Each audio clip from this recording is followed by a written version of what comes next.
നമസ്കാരം. എല്ലാവരും ഇങ്ങോട്ട് നോക്കിൻ. എനിക്ക് ബിജെപിയുടെ എല്ലാം നയങ്ങൾ ഉൾക്കൊള്ളാൻ പറ്റും. അടുത്ത നിയമസഭാ സ്ഥാനാർത്ഥിയാണ്. എന്നാലും ഞങ്ങൾക്ക് അത്ര വിശ്വാസം പോരാ. ഞാനൊരു ഒക്ടോബറിൽ എന്റെ സിനിമ ഷൂട്ടിംഗ് ഉണ്ട്. നമ്മൾ ഈ സിനിമയായിട്ട് പോകും. എനിക്ക് വേണമെങ്കിൽ ഒറ്റയ്ക്ക് മത്സരിക്കാൻ പറയാം.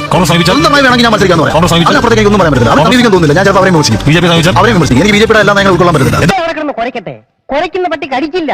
അത് പട്ടികൾക്കല്ലേ അറിയാവൂ. ബിജെപിയുടെ വർഗീയത മാറ്റി വെച്ച് ബാക്കി കാര്യങ്ങൾ ഞാൻ എല്ലാം സപ്പോർട്ട് ചെയ്യും. പക്ഷേ വർഗീയത നടക്കുന്നത് അതാണ് ബേസ്. ഈ നാട്ടിൽ മത്തായിച്ചിന്റെ വില എന്താണെന്ന് 8 രൂപ 50 പൈസ. ഇനിയും പാടി പാടി പാടി പാടി എന്നെ സംഖ്യയാക്കിയേ പറ്റത്തുള്ളൂ എന്നുണ്ടെങ്കിലും എനിക്ക് സംഖ്യയാവാൻ കഴിയില്ല എന്നതാണ് യാഥാർത്ഥ്യം. അതിനകത്തൊരു ആക്കലുണ്ടല്ലോ. എനിക്ക് എപ്പോഴെങ്കിലും മത്സരിക്കണം തോന്നിക്കഴിഞ്ഞാൽ ഞാൻ പോയി സ്വന്തമായിട്ട് മത്സരിച്ചോളാം. ഞാൻ പണ്ടും ഒരു തവണ സ്വന്തമായിട്ട് ജയിക്കും നോക്കുന്നുള്ളതല്ല. എനിക്ക് പറയാനുള്ളത് പറയാൻ ഞാൻ മാത്രം മതി.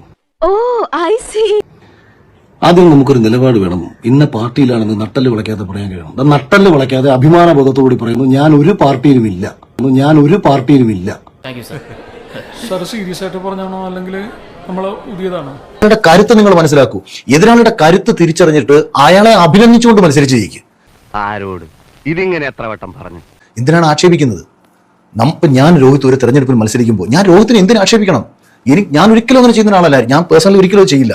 കുറച്ച് ബുദ്ധിയോടെ സംസാരിക്കുക, കുറച്ച് നല്ല ചിന്തിച്ചിട്ട്. ഞാൻ നിന്നെ അംഗീകരിച്ചുകൊണ്ട്, നിന്റെ കഴിവിനെ അംഗീകരിച്ചുകൊണ്ട്, നിന്നേക്കാളും മികച്ച രീതിയിൽ എനിക്ക് എന്ത് ചെയ്യാൻ പറ്റുമെന്ന് ഞാൻ ജനത്തോട് പറയുകയും എനിക്ക് ചെയ്യാൻ പറ്റാത്ത അതിനെക്കാട്ടും കൂടുതൽ കാര്യങ്ങൾ രോഹിതിനാണ് ചെയ്യാൻ പറ്റുന്ന രോഹിത് ബോധ്യപ്പെടുത്തി കഴിഞ്ഞാൽ ജനം തീരുമാനിക്കും നമ്മൾ ആ വോട്ട് ചെയ്യണം. എന്തിനാണ് അങ്ങോട്ടും ഇങ്ങോട്ടും അനാവശ്യമായ തമ്മിലടി? പൊളിറ്റിക്സ് എന്തിനാണ് തമ്മിലടി? പരസ്പരം അംഗീകരിച്ച് നമുക്ക് മത്സരിക്കാമല്ലോ. എന്ന് പറയുന്ന രാഷ്ട്രീയ പാർട്ടി രമേശ് പിഷാരടിയെ സ്ഥാനാർത്ഥിയാക്കിയത് രമേശ് പിഷാരടി ഈ കഴിഞ്ഞ 50 വർഷമായിട്ട് നാട്ടിലിറങ്ങി എന്തെങ്കിലും കാര്യങ്ങൾ ചെയ്തിട്ടാണ്. സിനിമയിൽ അഭിനയിക്കുന്ന കാശ് ഉണ്ടാക്കുന്നു, അയാൾ ലക്ഷറി ലൈഫ് ജീവിക്കുന്നു, അയാൾ ഇടയ്ക്കിടയ്ക്ക് ചാനലിൽ വന്നിരുന്നിട്ട് കോൺഗ്രസിന്റെ വേദിയിൽ വന്ന് പങ്കെടുക്കുന്ന കോൺഗ്രസിന്റെ സഹയാത്രിക എന്ന നിലയിൽ പുള്ളിയെ അവർ മത്സരിപ്പിക്കുന്നു. അല്ലാതെ പുള്ളി നാടിന് വേണ്ടി എന്തെങ്കിലും ചെയ്തിട്ടാണ്.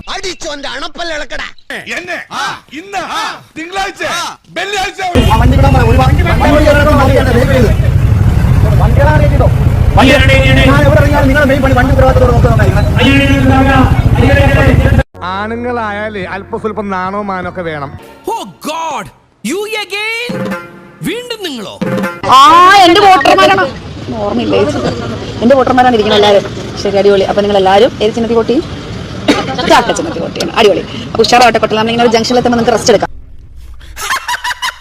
നമസ്കാരം, എന്റെ പേര് അഞ്ജലി. ചിഹ്നം ചക്ക. അപ്പൊ വോട്ട് ചെയ്ത് വിജയിപ്പിച്ച് ഒരു വനിതാ MLA ആക്കി തരണം. ഓക്കെ, രണ്ടുപേരുടെ തമ്മിൽ കുശലം പറയുന്നത് എല്ലാവരും പറയാം. ചക്ക ചക്ക ചക്ക. വേറെന്താ പിന്നെ? സ്ഥിരം വന്നിരിക്കുകയാണല്ലേ? ചേച്ചി ഉണ്ട്, ഞാനും വരാട്ടോ ഇരിക്കാൻ. വരും ഉറപ്പായിട്ട്. Okay, thank you. ഇതൊന്നും അല്ല. ഇനിയിപ്പോ കണ്ടോ, നിങ്ങൾ ഇവിടെ താമസിക്കുമ്പോ ചിരിച്ചിരിച്ച് ചാവും. അത്യാഗ്രഹമാണെന്നറിയാം. ചോദിക്കുന്നുകൊണ്ട് തെറ്റിദ്ധരിക്കരുത്. ചെയ്തു തരുന്നതിനൊക്കെ പ്രതിഫലമായിട്ട് കരുതുകയും ചെയ്യരുത്. ഒന്ന്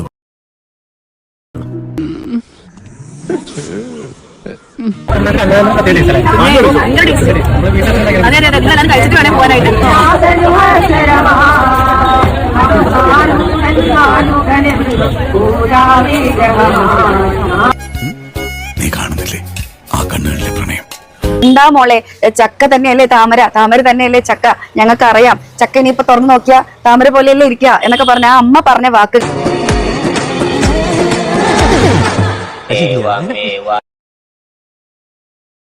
എന്തൊക്കെ വികസനങ്ങളാണ് നീ കാണുന്നത്?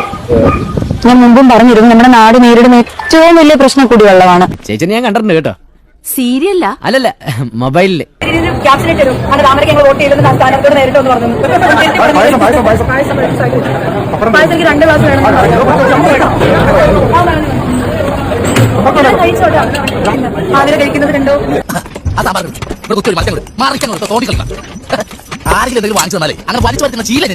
ഞാൻ ചോദിച്ചത് കല്യാണ ജീവിതം, വിവാഹം, അങ്ങനത്തെ പരിപാടി. നിനക്കറിയുന്ന ആളാ? നിന്നൊക്കെ ചിരിക്കുന്നുണ്ടല്ലോ. അതായി സുന്ദരി കുട്ടികൾക്കുള്ള ഒരു മെച്ചം. എവിടെ ചെന്നാലും നോക്കാൻ ആളുണ്ടാവും. അയ്യടിയും ചുന്ദരിക്കോതെ കണ്ട ലൈഫിന്റെ ഒരു പ്രയോറിറ്റി തന്നെയാ. രാഷ്ട്രീയത്തിലുള്ള ആൾക്കാർ കല്യാണം കഴിക്കില്ലേ? അത് രാഷ്ട്രീയം ഒരു സൈഡില്, നമ്മുടെ ലൈഫ്, അതായത് പേഴ്സണൽ ലൈഫ് വേറെ സൈഡില്. ചേട്ടൻ കല്യാണം കഴിക്കും. എന്താടാ ഇത്, രാവിലെ അത് ഒലിപ്പിച്ചു തുടങ്ങിയോ?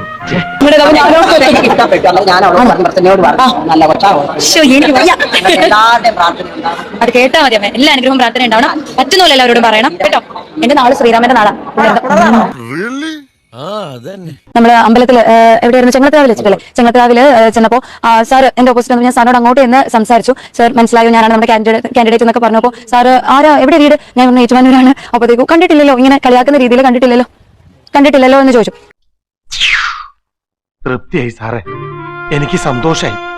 ഇപ്പോഴെങ്കിലും സാർ ഇത് ചെയ്തല്ലോ. അപ്പൊ എനിക്ക് പെട്ടെന്ന് കേട്ടപ്പോ നീ പറഞ്ഞ ഇല്ല സാർ ഞാൻ സാറിന് ഒരുപാട് പ്രോഗ്രാംസ് ആങ്കർ ചെയ്തിട്ടുള്ള ആളാണ് ഞാൻ അങ്ങോട്ട് പറഞ്ഞു. അപ്പൊ ഒരു പുച്ഛഭാവത്തിലാണ് ആൾക്ക് നമ്മളെ ഒന്നും കാര്യമില്ല നമ്മളെ കാര്യം എന്നുള്ള രീതിയിലാണ് ആളവിടെ പ്രസന്റ് ചെയ്തത്. അത് സ്വാഭാവികമായിട്ട് അതിലൊന്നും എനിക്കൊരു പ്രശ്നമില്ല. പക്ഷെ എനിക്ക് വിഷമം തോന്നി. നാട്ടുകാരുടെ പിന്നിൽ നമ്മുടെ തറവാടിന്റെ മാനം തിരിച്ചു പിടിക്കണം. അതിനെന്താ ഒരു വഴി? തരളമാം സന്ധ്യകൾ നറുമല തെന്നലിൻ നെറുകയിൽ ചന്ദനം തൊട്ടതാവാ. ഇയാളുടെ ലൈഫ് വേസ്റ്റഡാ. ഇയാൾക്ക് ആരോ പാട്ടിൽ കൂടോത്രം ചെയ്തിട്ടുണ്ട്. കുയിലുകൾ പാടുന്ന തൊടിയിലെ തുമ്പികൾ കുസൃതിയാൽ മൂളി പറന്നതാവാ. ആറ്റിങ്ങൽ രാമകൃഷ്ണന് തെറ്റില്ല മോനെ.